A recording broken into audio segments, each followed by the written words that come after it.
میں کیا ہوتا ہے کہ 5 وقتہ نمازوں کی با جماعت ادائیگی کا ہم سے اہتمام ہوتا ہے.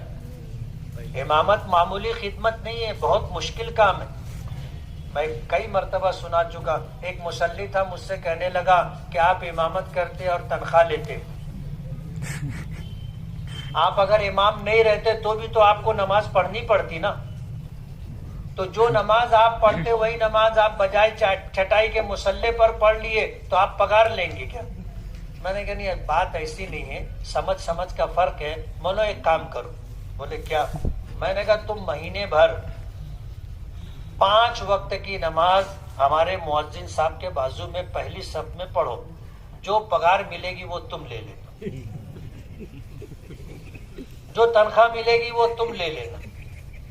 اب گفتگو کے بعد پہلی نماز میں وہ تھا مؤذن کے بازو، میں بھی اس کو ایسے گھوم کے دیکھا. دوسری نماز میں 2-4 لوگوں کے بعد تھا، میں اس کو دیکھا نا تو وہ سر اٹھا ہی نہیں رہا تھا نیچے سے.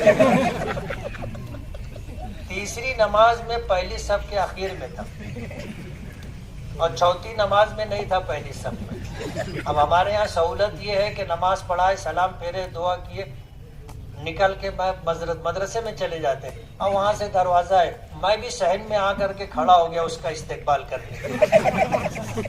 وہ آیا، بولے بہت مشکل کام ہے مفتی صاحب، میں گولڈن نگر میں رہوں، یا ایسا ہی موقع معلوم پڑا، میں بھاگت آؤ، پہلی سب بھر گئی.